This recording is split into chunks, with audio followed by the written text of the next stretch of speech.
2018, scientists sequencing DNA from a 90,000-year-old bone fragment made a discovery once thought impossible.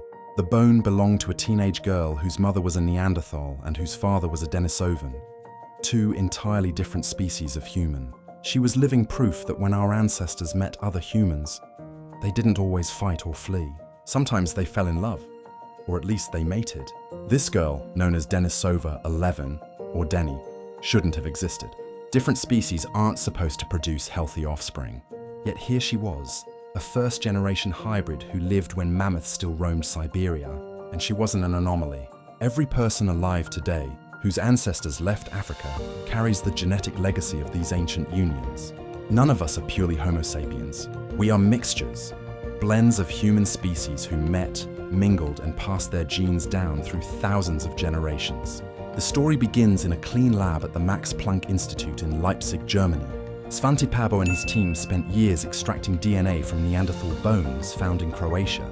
The DNA was fragile, degraded into fragments shorter than sentences in a book. But what they uncovered rewrote human history. Modern humans outside Africa had interbred with Neanderthals. The evidence was undeniable. Shared DNA sequences, genetic markers, inheritance patterns. Around 50,000 years ago, our ancestors had children with Neanderthals.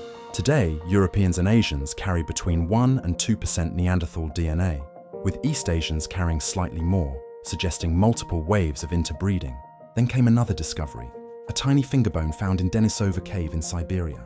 Sequencing revealed an entirely new kind of human, the Denisovans. Unlike Neanderthal DNA, Denisovan genes didn't show up in Europeans. Instead, they appeared in people from Papua New Guinea, Aboriginal Australians, and Melanesians. 4 to 6% of their DNA traced back to Denisovans. It became clear, Homo sapiens were not pure. We were hybrids. As DNA technology improved, scientists discovered even more surprises. Traces of unknown ghost populations in African genomes, and evidence that Denisovans themselves carried DNA from an even older, unidentified human species. 50,000 years ago, the world was locked in an ice age. Neanderthals thrived in Europe and Western Asia for over 300,000 years. Far from being brutish cavemen, they were intelligent, inventive, and creative. They made sophisticated tools, controlled fire, built shelters, crafted jewelry, painted caves, and may even have cared for their dead with flowers and ritual.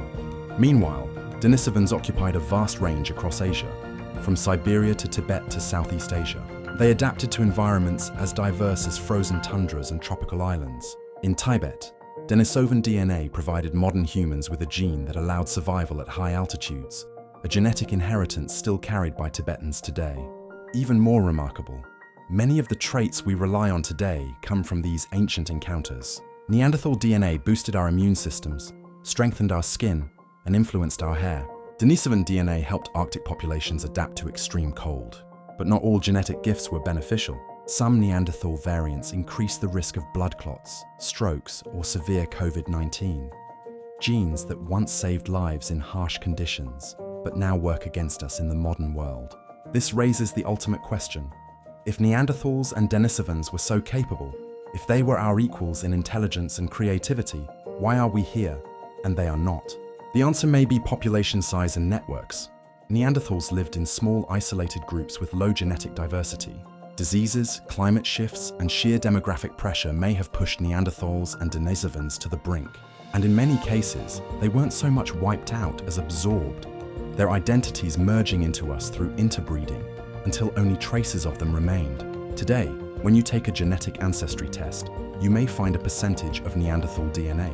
It seems like a curiosity, but it represents something profound. You are literally part Neanderthal, part Denisovan, part unknown humans we have yet to discover. Collectively, modern humans still carry about 20% of the Neanderthal genome, scattered across billions of people.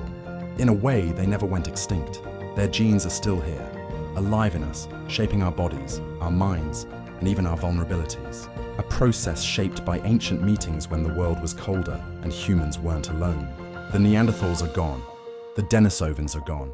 But in the most literal sense, they live on in us. If you enjoyed this journey through human evolution, hit like, drop a comment, and subscribe for more. And for deeper dives, click the link below for more story videos.